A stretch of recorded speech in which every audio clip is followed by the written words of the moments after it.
Know who requires a license. Before you begin making inquiries about obtaining a license, you need to be sure that you know precisely who needs a license to operate. If you are just selling your old car, you don't need one. But, if you intend to sell cars as a business in any way, you do. As an indicator, note that if you don't have a license, it is illegal to do any of the following. Sell more than a certain number of vehicles registered to you in any 12-month period, depending on the state. Sell any vehicles at all that are not registered to you. Buy and sell any vehicles simply for the purpose of making a profit. If you are in any doubt about your status, contact your local DMV. Recognize the different licenses. Depending on what kind of cars you plan on selling, there are a few different types of licenses that you can apply for.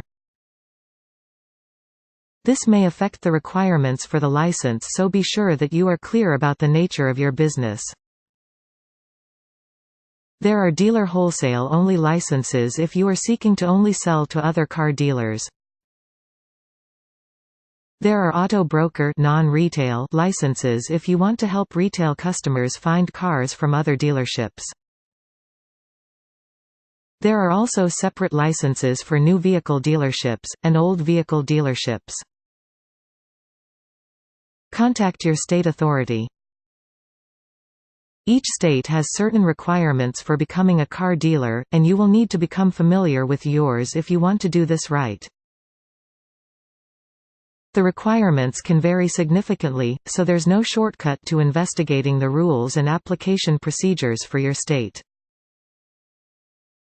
For example, if you applying for a license in Pennsylvania, you will need to complete at least 5 different applications, but if you applying in North Dakota, you only need to do one.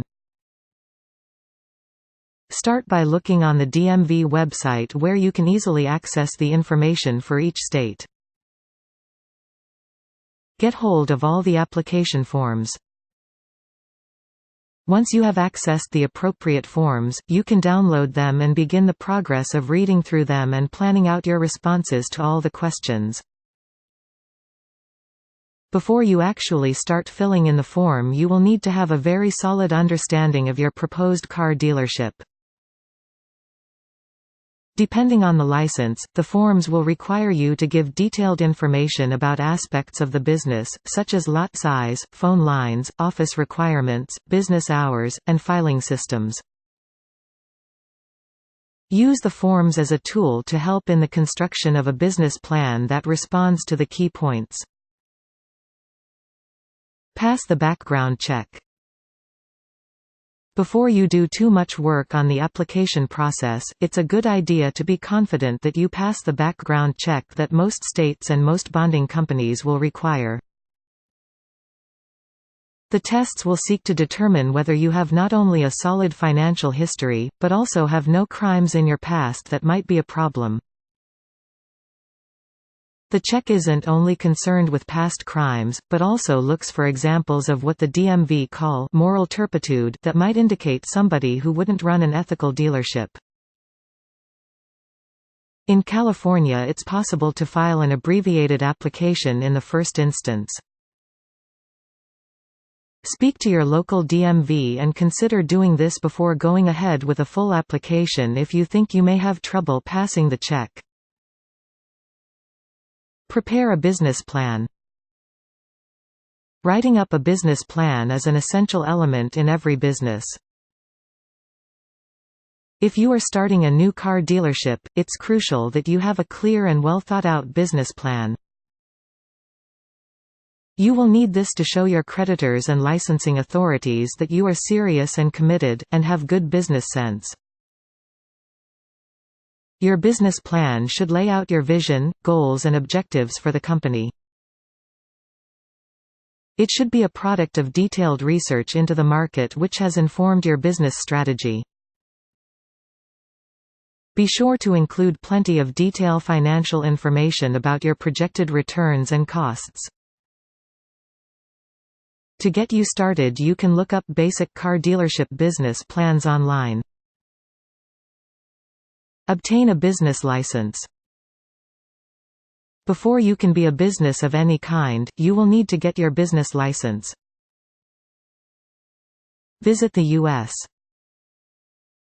Small Business Administration, where you access information on rules and regulations, as well as on everything from how to name your business to how to get funding.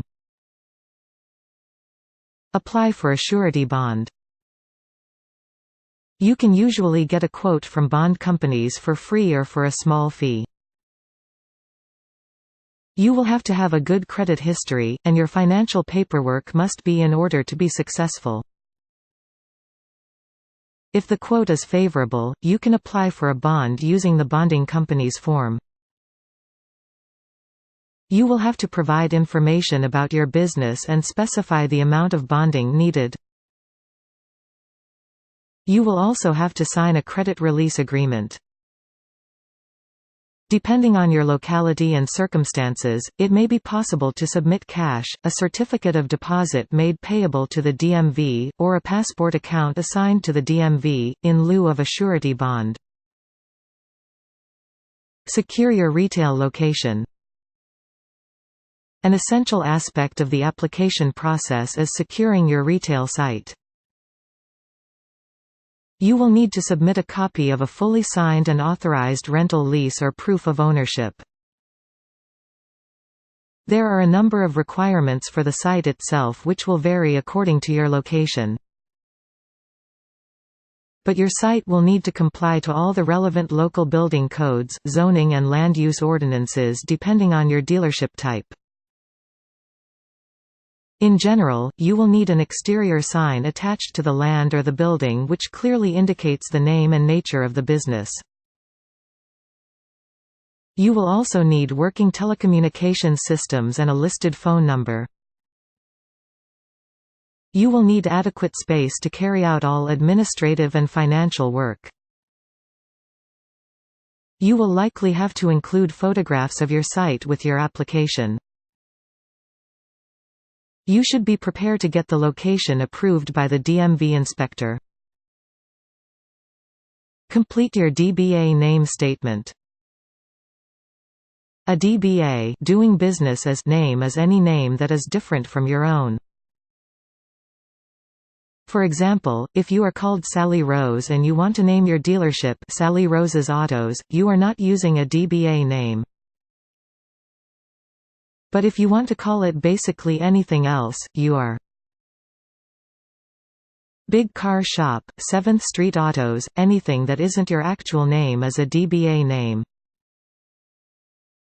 You need to register a fictitious name to get the fictitious name statement, and this can take a couple of weeks. This statement is required to be submitted along with your application. Determine if you need to file incorporation papers.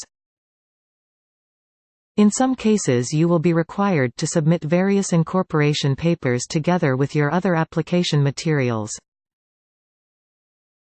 In general, this will only apply if you are filing as a corporation, limited liability company, or a limited liability partnership-owned business.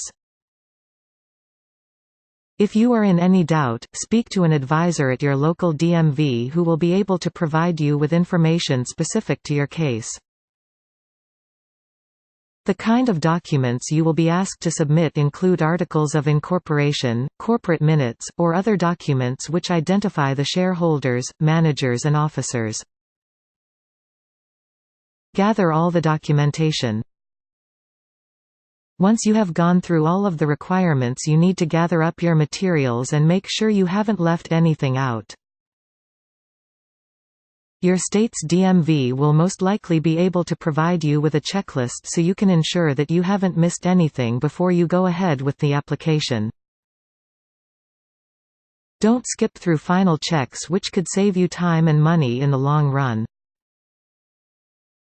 You can download some checklists online, but be sure you have information that is specific to your locality. Complete the forms. Once you have all the information and all the additional documentations you need to complete all the original application forms. It may be easier to do this after you have fulfilled all the other requirements, as that process would have helped you gain a very clear picture of your business. Learning through gathering all the extra information will help demystify some of the application form questions, which may be a bit baffling if you go into them immediately. Note that some forms will need be notarized, or will require you to pay a fee. Be sure you have checked this out and fulfilled all the requirements in order to avoid wasting time. Now wait. Once you have submitted everything, it is a waiting game. There is unfortunately no fixed amount of time it takes to process your application, and again this is likely to vary from state to state. In California it is stated that the processing can take up to 120 days, so you have to be prepared for a bit of a wait.